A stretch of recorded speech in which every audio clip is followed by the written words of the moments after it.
सर्वेभ्यो नमो नमः। दशमी कक्षा के विद्यार्थियों के लिए नवमः पाठः। हमारी पुस्तक है शेमुषी द्वितीय भागः दशमी कक्षायाः कृते। वयं पठामः नवमः पाठः। नवमपाठस्य शीर्षकः अस्ति सूक्तयः। सूक्तयः अर्थात अच्छी उक्तियाँ। सु अच्छी, उक्तयः कथन वचन। अच्छी उक्तियाँ, अच्छे वचन, अच्छे कथन। ये पाठ कहाँ से उद्धृत है, आइए परिचय प्राप्त करते हैं। पाठ परिचय। सूक्तयः पाठ तिरुवल्लुवर महाकवि के तिरुक्कुरल नामक ग्रंथ से लिया गया है और संस्कृत में देवनागरी लिपि में अनुदित हुआ है। अनुदित अर्थात अनुवाद किया हुआ है। मूल रूप से यह ग्रंथ तमिल भाषा में है और इसके लेखक भी तमिल भाषी महाकवि हैं। जो ये तिरुवल्लुवर महाकवि हैं वो तमिल भाषी महाकवि हैं। तिरुक्कुरल तमिल भाषा में रचित तमिल साहित्य की उत्कृष्ट कृति है। इसे तमिल भाषा का वेद माना जाता है।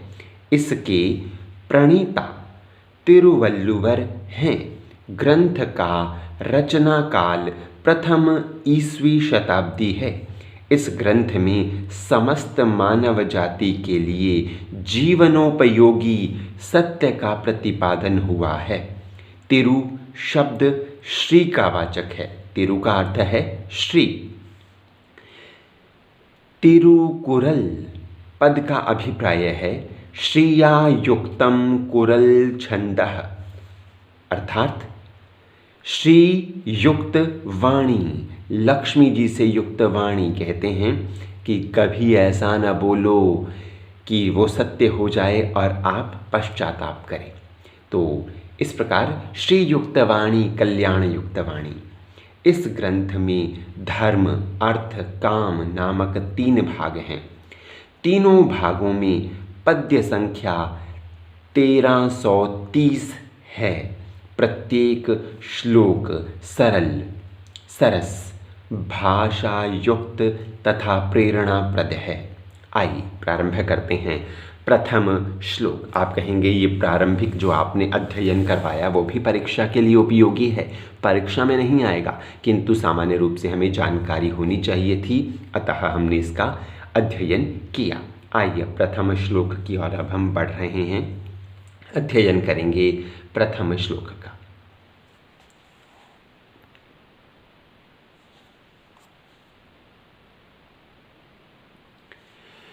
पिता यच्छति पुत्राय बाल्ये विद्याधनं महत्, पिता अस्य किं तपस्तेऽपि इत्युक्तिस्तत्कृतज्ञता। अर्थ करते हैं इसका। सबसे पहले सस्वर गायन। पिता यच्छति पुत्राय बाल्ये विद्याधनं महत्, पितास्य किं तपस्तेऽपि इत्युक्तिस्तत्कृतज्ञता। अर्थ करते हैं इसका। पिता, पिता, यच्छति देते हैं, पुत्राय पुत्र के लिए, बाल्य बाल्यकाल में, बचपन में, विद्याधनम विद्यारूपी धन को, महत् महान, जो विद्यारूपी महान धन है उसे पिता देते हैं। किसके लिए? पुत्र के लिए। कब देते हैं? बचपन में, बाल्यकाल में। पिता अस्य किम तपस्तेपे। तेपे अर्थात तपस्या की, तप किया। किसने तप किया? पिता ने। पिता ने तप किया। पिता ने, पिता, पिता ने तपस्तेपे, तपः जमा तेपे, संधि विच्छेद हुआ, तपः जमा तेपे, तपस्या की, तप किया। किम कितना, अस्य इसका, इसका अर्थात पुत्र के लिए, पुत्र का भला करने के लिए पिता ने कितना तप किया।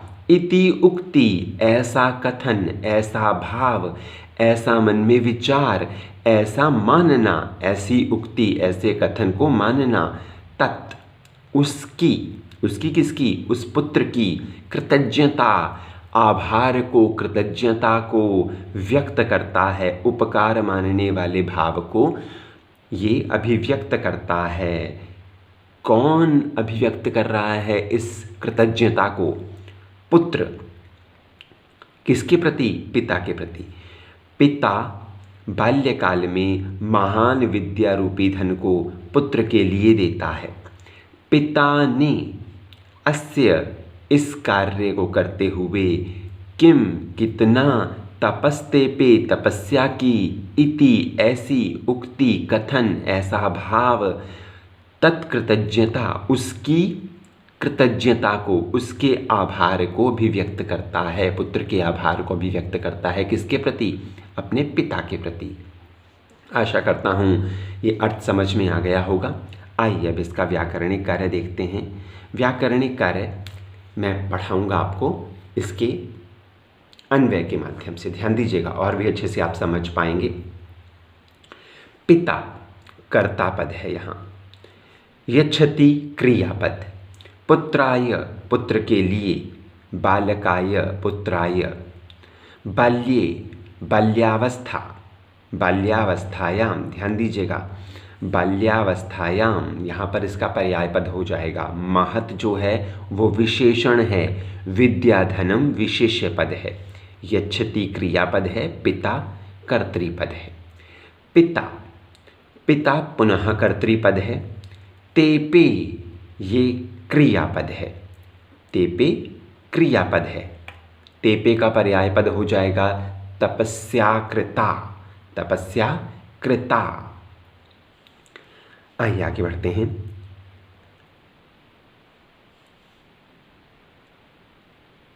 यहां पर और विशेष नहीं है। आगे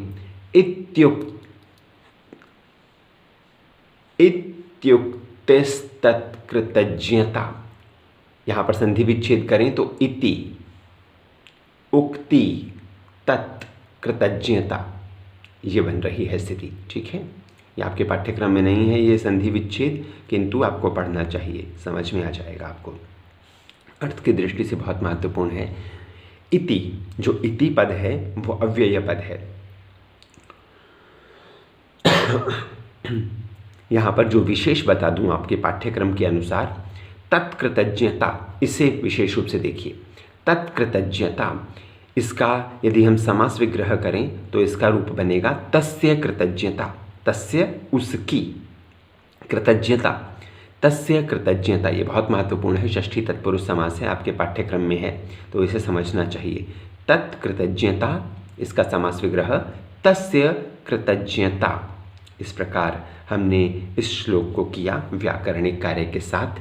अग्रिम श्लोक की ओर अब हम बढ़ रहे हैं।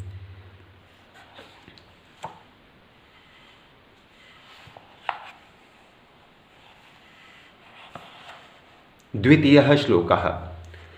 अवक्रता यथा चित्ते तथा वाचि यदि भवेत् तदेवाहुः महात्मानः समत्वमिति तथ्यतः। आइए अर्थ करते हैं इसका। अवक्रता, अवक्रता अर्थात सीधापन। देखो, वक्रता होता है टेढ़ापन और अवक्रता सीधापन। यथा, जैसा, चित्ते, मन में है, जैसा सीधापन मन में है, तथा वैसा ही वाची यदि भवेत, वाची वाणी में, यदि यदि भवेत हो, जैसा सीधापन मन में है वैसा ही वाणी में यदि हो, यदि मनुष्य के वाणी में भी वही चीज़ हो जो उसके मन में है, तदेव, तत् एव, यहाँ पर जशत्व का नियम है, पाठ्यक्रम की दृष्टि से बहुत महत्वपूर्ण। तत् जमा एव, तो तत् वह, एव ही, आहुहु कहा जाता है, वह ही कहलाता है, उसे ही कहते हैं। महात्मनः, महान लोग, महात्मा लोग, समत्वम समानता, उसे ही समानता कहते हैं। इति ऐसा, तथ्यतः, तथ्यतः अर्थात वास्तव में, उसे ही, तत् उसे, एव ही, आहुहु कहते हैं, महात्मानः महान लोग, समत्वम समानता, इति ऐसा, तथ्यतः वास्तविकता में, वास्तविकता में महान लोग उसे ही समानता कहते हैं। कहते हैं ना, मन और वचन में एक रूपता होनी चाहिए, तो वही एक रूपता यहाँ प्रदर्शित की जा रही है, बताई जा रही है कि जैसा सीधापन मन में है वैसा ही यदि वाणी में हो तो उसे ही महान लोग समानता की स्थिति कहते हैं। आइए, आशा करता हूँ ये स्थिति स्पष्ट हो गई होगी। इसका व्याकरणिक कार्य कर लेते हैं। व्याकरणिक कार्य इसके हम करेंगे अन्वय के माध्यम से। यदि, जो यदि है वो अव्यय पद है, तथा भी अव्यय पद है। चित्ते, चित्त मूल शब्द है, नपुंसक लिंग है, सप्तमी एक वचन का प्रयोग है। अवक्रता, इसका विलोम हो जाएगा वक्रता। तथा अव्यय पद है। वाची, वाक मूल शब्द है, सप्तमी एक वचन का प्रयोग है। भवेत, भवेत क्रियापद है। अब भवेत क्रियापद का कर्तापद हो जाएगा अवक्रता। सीधापन हो, किसमें हो, वाणी में और मन में। महात्मानः, ये कर्तापद हो जाएगा, इसका क्रियापद आहुः। समत्वम, स्थिति को देखिएगा, बहुत महत्वपूर्ण है। समजमात्व, त्व प्रत्यय है यहाँ पर, सम शब्द हो जाएगा। समजमात्व समत्वम, ये आपके पाठ्यक्रम में है, ये बहुत महत्वपूर्ण है, समझना चाहिए। एव, ये अव्यय पद है और इति भी अव्यय पद है। तथ्यतः, यथार्थ रूपेण, इसका पर्याय पद हो जाएगा यथार्थ रूपेण अर्थात तथ्यतः। तो इस प्रकार हमने द्वितीय श्लोक भी किया। शुभकामनाएं। धन्यवाद। सर्वेभ्यो नमो नमः।